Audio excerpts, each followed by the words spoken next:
لروي ميجي ولا روي مظلومات استمي قال كان لقالي فلسطيني استمي لكرا ليرش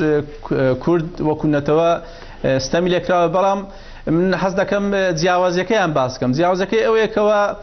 كركوك بازار باس قدس كان قدس بريارني ودولتي كان باساني ودولتي كان تايبت مندي وحالتش تايبتي ببخشراوه بلام اوي كركوكا براستي سركردایەتی کورد نەیتوانی بگەێنێتە حاڵەتێکی دەولی بۆ سوودی لە بڕیارە نێودەوڵەتەکان. باشە خۆی دەوێت بزانین دژمنی استراتیژی ئێستا دژمنی استراتیژی وڵاتانی عەرەبی بە تایبەتی وڵاتانی کەنداو بۆتە ئێران نەک ئیسرائیل. ئەگەر لەو استراتیژیەتە تێگەیشتین کەواتە بۆمان ڕوون دەبێتەوە ناتوان پشتگیریی تەواوی فلسطين وفلسطينيكان بكن وهروا بجيري منظمة تحرير فلسطيني وبجيري حركة حماس وحزب كان تربكن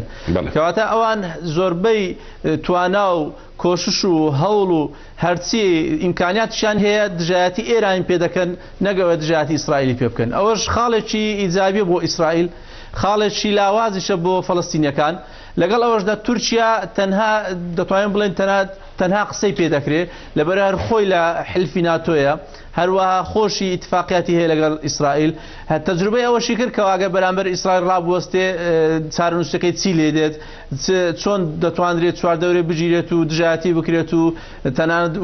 وای لێ بکرێتەوە کودەتا لە ناو خودی تورکیا ئەنجام بدرێت کەواتە تورکیاش تەنانەت زمانی دەمێنێ دەوڵەتە عەرەبیەکانیش تەنها زمانیان دەمێنێ ئەوەی دەمێنێت لە ساحەکە خودی فەڵەستینیەکان خۆیانن لەگەڵ ئەو دەوڵەتە زلهێزانێ وەکو فەڕەنسایە ئەڵمانیایە رووسیایە ئیتیحادی ئەوروپیە وەکو منەظەمەیەکی دەولی هەروەها نەتەوە گرتوەکانە کەوا پشتگیری فەڵەستینیەکان دەکات